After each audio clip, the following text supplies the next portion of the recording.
साफ तौर पर बुराड़ी विधानसभा में आज पहुंचे हैं, दिल्ली की नब्ज टटोलने पहुंचे हैं और मिशन दिल्ली लेकर पहुंचे हैं। 3 खास मेहमान बीजेपी, कांग्रेस और आम आदमी पार्टी हमारे साथ लगातार बने हुए हैं, इनके समर्थक भी बने हुए हैं, कुछ आम जनता भी मौजूद है और तमाम मुद्दों पर बातचीत हो रही है। सबसे पहले जनता से बातचीत करते हैं कि वो क्या मांग करती है अपने इन नेताओं से। क्या मांगते हैं आप? सर, मेरा इन तीनों पार्टियों से एक ही मुद्दा है कि हमारे यहाँ पे एक स्कूल है 12वीं तक का और उस स्कूल के अंदर वो सारा डैमेज घोषित किया जा चुका है। अभी 1 महीना पहले उस पे आपातकाल एक मीटिंग बिठाई गई थी उसके 30 कमरे तोड़ने के लिए, वो आज तक नहीं टूटे हैं। बच्चों को 10वीं और 12वीं के बच्चों को एक दिन छोड़ के स्कूल बुलाया जा रहा है, उनकी पढ़ाई का क्या हश्र होगा? जवाब दीजिए साहब। बिल्कुल सही कह रहे हैं, पिछली सरकारों ने आप ये बताइए 1 साल में क्यों नहीं सुधरा उस स्कूल की? स्कूल की बहुत बड़ी गंभीर समस्या है। 1 साल में क्यों नहीं सुधरी आप ये बताइए? स्कूल इसके ऊपर काम चल रहा है और 8 महीने के अंदर कितना काम हुआ है? बहुत अच्छा काम चल रहा है। एक दिन छोड़ के बच्चे जा रहे हैं स्कूल। जी हाँ, यह आज से अचानक व्यवस्था नहीं है, ये पिछले अनेक वर्षों से उसी व्यवस्था को दुरुस्त करने के लिए संजीव झा जी काम। 1 साल में स्कूल नहीं खुलते यहाँ पर? 1 साल में अगर ईमानदारी से आप कोशिश करते हैं? स्कूल ईमानदारी से काम चल रहा है, स्कूल बन रहे हैं, निर्माण किया जा रहा है, उस पर काम चल रहा है। बोलिए 19 स्कूल दिल्ली में और घोषित किए गए कि नए बनेंगे। हमारी बुराड़ी विधानसभा को क्या मिला? मैं गोपाल जी से एक चीज पूछना चाह रहा हूँ कि अभी इन्होंने कहा कि बुराड़ी में बहुत विकास हुआ है। हाँ, बुराड़ी में विकास हुआ है, सिर्फ एक आदमी का हुआ है और वो है संजीव झा। जब वो यहाँ आए थे तो पैदल मार्च करते थे, आज वो स्कॉर्पियो गाड़ी में घूमते हैं। आते के साथ उन्होंने भूमाफियाओं के खिलाफ एक कंप्लेंट लिखी थी जिसके द्वारा यहाँ पे डेमोलेशन हुए। आज उसी जगह पे बिल्डिंगें बन चुकी हैं, कैसे बनी? जवाब दीजिए। बिल्कुल, मैं डंके की चोट पर जवाब देना चाहता हूं। हमारे विधायक के पास कोई स्कॉर्पियो नहीं है, उसकी जांच करा लीजिए। और हमारे विधायक ने यदि कोई घोटाला किया है तो आप जांच करा लीजिए, हम सजा भुगतेंगे।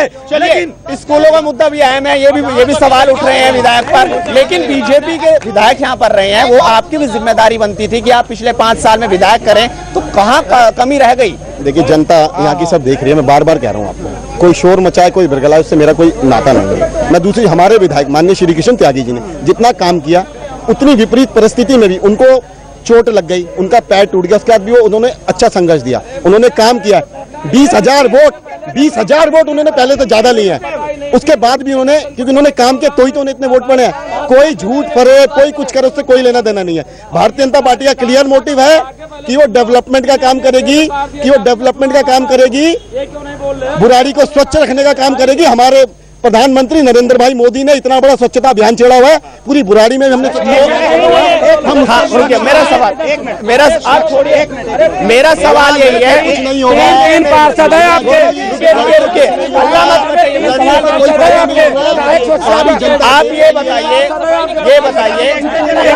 बताइए आप जिस तरीके से आपके जो समर्थक है, पहले तो इन्हें पीछे करिए, प्लीज। अब सवाल का जवाब ये दीजिए, मैं आपको आपकी भी जिम्मेदारी कह रहे हैं, आप विपक्ष में थे। चलिए, आपने कितनी बार आके पूछा? आपने कितनी बार आके पूछा? ये कह रहे हैं कि नरेंद्र मोदी जी का स्वच्छता अभियान बहुत बढ़िया चल रहा है, हम उसको लागू करेंगे, हम उसको साफ करेंगे। आप पीछे कैमरा घुमा करके देख लीजिए, कोई भी दीवार ऐसी नहीं है, कोई ऐसी दीवार नहीं है जिसपे इनके पोस्टर न लगे हो, दीवारों पे चिपके ना हो। ये स्वच्छता अभियान चलाएंगे। फोटो खिंचवाने की मुहिम चला रहे हैं क्या आप? ऐसा बिल्कुल नहीं है, ये बिल्कुल झूठ बोल रहे हैं, जनता को बरगला रहे हैं, झूठ फरेब कर रहे हैं। हमारी पार्टी, हमारी भारतीय जनता पार्टी स्वच्छता अभियान के तहत हमारे 3 निगम पार्षद है, हमारे जाके वार्ड देखिए, साफ सुथरे होंगे। इनका जो एक वार्ड है उसको जाके देखिए, दूध का दूध बिल्कुल साफ हो जाएगा। मैंने देखा, मुझे वहां से यहाँ आने में जाम का सामना करना पड़ा, धूल मिट्टी कितनी सारी है, मैंने अच्छे से व्यवस्था के लिए ट्रांसपोर्ट कमिश्नर को, ट्रांसपोर्ट जो यहाँ बसों की समस्याएं हैं, उसके लिए मैंने उन्हें ज्ञापन दिया है। इनसे पूछिए उन्होंने 1 साल में किया क्या है, और इनसे पूछे जो उन्होंने 10 साल उन्होंने वो किया है। हमने आते ही ट्रांसपोर्ट की समस्या को नहीं चला पाई।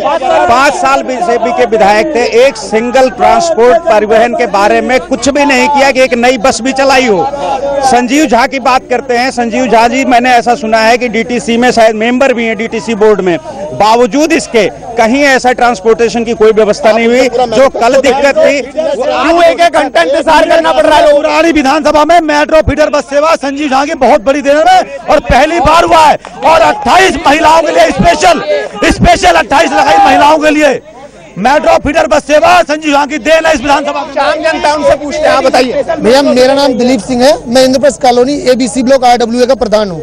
हमारे यहाँ 93 की गटी कॉलोनी है, 93 में उसको NOC मिल चुकी है। हमारे यहाँ आज भी पानी की लाइन नहीं डली, गलियां वैसी टूटी फूटी पड़ी है। 2008 में कुछ गलियां बनी थी, उसके बाद उस कॉलोनी में कोई विकास नहीं हुआ। मेरा इन तीनों जनप्रतिनिधियों से एक सवाल है कि क्या रोड मैप है आपका? ये जब चुनाव आता है ये जनता को गुमराह करते हैं, वोट लेते हैं और ये सारे के सारे चलिए रोड मैप बता दीजिए जरा अपना। पूरे बिराड़ी विधानसभा का विकास करना हमारी प्राथमिकता है। कौन सा विकास? सड़कें, नालियां, गलियां, राशन कार्ड बनाना, पहचान पत्र बनाना। एक साल से तो हुआ नहीं, आप बताइए। मैंने तो आपको बताया कि मैं स्टूडेंट पॉलिटिक्स से यहाँ तक आया हूँ, मैं विद्यार्थी परिषद के कार्यकर्ता से लेकर यहाँ तक पहुंचा हूँ। मेरा तो सीधा मत है कि विश्वविद्यालय इधर से 8 किलोमीटर दूर है। आज तक हमारे लोगों की जो आजीविका है, अगर यहाँ हम अच्छी फैसिलिटी दे देते हैं लोग, तो हमारे लोग जो इधर रह रहे हैं, छोटे छोटे कमरों में रह रहे हैं, वहाँ पे हमें 12,000 रुपए कमरे के देने पड़ते हैं। यहाँ हमें वही कमरा 2,500-3 हजार रुपए का मिल सकता है, आजीविका मिल सकती है। इन्होंने कुछ नहीं सोचा, आज तक ट्रांसपोर्ट की फैसिलिटी नहीं दी, आज तक ये नहीं बोला कि बच्चे कॉलेज से बनाएंगे, इधर कोई अच्छे स्कूल बनाएंगे। बातें कर रहे हैं और कुछ नहीं कर रहे हैं। हमारी सरकार, भारतीय जनता पार्टी की सरकार आएगी तो हम इस विषय में सीरियसली सोचेंगे और ये जो हम कह रहे हैं वो करके दिखाएंगे। आप बताइए। देखिए, मैं अगर आप 1 मिनट शांत रहे तो मैं आपको एक तथ्य की बात बताता हूँ। बुराड़ी विधानसभा में शीला दीक्षित सरकार थी कांग्रेस की, हजारों करोड़ रुपए लगा करके आरसीसी की सड़कें बनाई, पानी की व्यवस्था कराई, सारी व्यवस्था हो गई।